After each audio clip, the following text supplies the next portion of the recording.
So this is my 2018 NBA draft prediction video. I figured it'd be a great time since the offseason has officially started, I guess, because the finals ended, the Warriors swept the Cavaliers in a very uncompetitive series. So I figured, it's only a week away. Some opinions might change, but I think it'd be the best time to do it. I remember last year I did my predictions. I got 3 picks correct. I got the Markelle Fultz pick, and I got the De'Aaron Fox pick, and I think I got the Lonzo Ball pick correct too. That's pretty bad. I did all the lottery picks. I'm gonna do that again this year. I hope I do better, but we'll find out just in a minute. So this is my 2018 NBA draft prediction. With the first pick in the 2018 NBA draft, the Phoenix Suns select DeAndre Ayton. Seems like we're making our way toward consensus status on Ayton to the Phoenix Suns. The Arizona freshman, who is dubbed as a power center when he was swatting away mortals in college, he has the body, skill set, and dominant streak to potentially become a Hall of Fame player. That's why he thought of as the number 1 overall pick. You do not want to pass in the event he becomes a 10-time All-Star. I think he'd be a great fit for the Phoenix Suns. The second overall pick in the 2018 NBA draft, the Sacramento Kings select Marvin Bagley III. I've been confused over the developments in the past month that have turned the number 1 overall pick discussion into DeAndre Ayton or Luka Doncic only. Don't even talk about Bagley. He's not even in the conversation. Bagley's oddly been pushed to the side for most, but not with me and not in this video. While I still have Ayton ever so slightly ahead, I think Bagley's got a much higher floor and makes a lot of sense for Sacramento at number 2. I would not be surprised if he ends up going up to the Suns at number 1. With the third pick in the NBA draft, the Atlanta Hawks select Jaren Jackson Jr. Opinions on Jackson differ. I'm not as high on him as some, but others think he could wind up as a top 2 player from this class. He's 6'11" and 1/4 in shoes, and potentially still growing.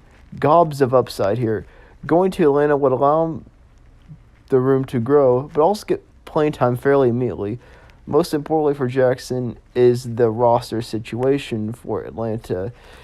There is little to no one with as much potential as Jaren Jackson could have if he gets drafted by the Hawks. And Schroeder will most likely be traded. There's a lot of trade rumors going on with Schroeder, and he could potentially be the face of the franchise for the team if everything goes as planned, or as we think it's going to happen to Atlanta. With the fourth pick in the 2018 NBA draft, the Memphis Grizzlies select Luka Doncic. The Slovenian's credentials are undeniable. Doncic is considered by many scouts to be the most pro-ready prospect in this class, due in good part to the fact he's outstanding for 2+ years playing in Europe. He recently became the youngest player ever to earn MVP in EuroLeague. Memphis has slipped in recent years after flirting with becoming a top 3 team in the Western Conference, and so drafting Doncic could give the franchise an extraordinarily gifted talent that could be the key building block for the next 4 years. With the fifth pick in the 2018 NBA draft, the Dallas Mavericks select Mohamed Bamba. Bamba recently worked out for the Dallas Mavericks. He'd be a great fit in Dallas, which needs upgrades defensively in the paint. Bamba was an elite shot blocker in college and someone who was given freedom, perhaps too much freedom on offense. His game is still growing, and he's a smart player. If he wants to, he'll last 15 years in the NBA because of his length, athleticism, and width. With the sixth pick in the 2018 NBA draft, the Orlando Magic select Michael Porter Jr. The Magic need a face of the franchise player. If Porter's back is okay, he's got the skill and the size to be an all-star. He will be listed as a power forward, but has the tangibles of a small forward. He barely played in Missouri last season because of the back problem, but if he's still on the board at number 6, and you're Orlando, and you're good with this medical report, you have to take him. The seventh pick in the 2018 NBA draft, the Chicago Bulls select Trey Young. Expect the Trey buzz to build between now and draft night. He became the first player as a freshman to lead men's Division I in scoring and assists. He had unreliable teammates and was burdened with far too much, and yet he still was impressive given how the offense was basically his. Young would make an ideal understudy to Chris Dunn. With the 8th pick in the 2018 NBA Draft, the Cleveland Cavaliers select Collin Sexton. The Cavaliers worked out potential draft choice Collin Sexton on Saturday, and owner Dan Gilbert called him a very interesting prospect on Twitter. One day after being swept out of the finals by the Warriors, the Cavs front office and personnel staff were back at the organization's training facility in Independence, running the Alabama point guard Sexton through drills. Sexton is 19 years old and 6'3", and in his freshman season with the Crimson Tide averaged 19.2 points per game and 3.6 assists per game. The Cavs have the number 8 pick in the draft and could draft a point guard. The Cavs' current point guard situation is really expensive. They're paying a lot of money in their point guards. George Hill is owed $19 million next season, and Jordan Clarkson is off the books for $12.5 million. Though the Cavs would prefer Clarkson play off the ball. With the 9th pick in the 2018 NBA Draft, the New York Knicks select Wendell Carter Jr., thrived at Duke but was overshadowed by Bagley and to an extent Grayson Allen's general stardom. Carter, who averaged 13.5 points per game and 9.1 rebounds per game, is never going to be the A option on a team, but you're not looking to get that at the number 9 pick. Instead, he'll be a third-level option, perhaps as soon as his second year, and would do more for the 76ers than the messy ongoing Frank Ntilikina experiment. The 10th pick in the 2018 NBA Draft, the Philadelphia 76ers select Shai Gilgeous-Alexander.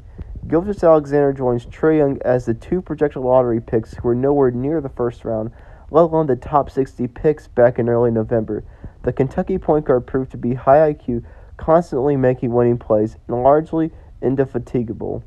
Plus, it wouldn't be an NBA draft in the modern era if Calipari didn't provide at least one lottery pick. With the 11th pick in the 2018 NBA Draft, the Charlotte Hornets select Myles Bridges. The Hornets need more versatility and better second and third level defensive options. Bridges, who spent the past 2 years growing his game to where he blossomed into top 10 pick material, would be among the best natural fits in the Hornets, as almost any player outside the top 3 in this year's draft. Much more than a 3-and-D guy, in my estimation. With the 12th pick in the 2018 NBA Draft, the Los Angeles Clippers select Myles Bridges. A year after opting to stay on at MSU, Bridges' stock remains largely unchanged. I think he falls to 12 due to players ahead of him offering up a little more well-rounded NBA-style skills. This is not a knock on Bridges, though, who, if anything, might be a tad underrated at this point. One of the most athletic prospects in a fairly athletic crop of players. With the 13th pick in the 2018 NBA Draft, the Los Angeles Clippers select Robert Williams, an athletic 4 who will enter the NBA with a skill set that will allow him to average 10 rebounds and 3 blocks in no time.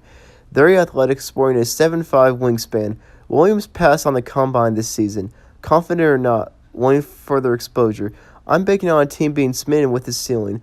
The Clippers have lottery insurance, so why not? Last lottery pick in the draft, and the last pick I'll be doing. So with the 14th pick in the NBA Draft, the Denver Nuggets select Kevin Knox.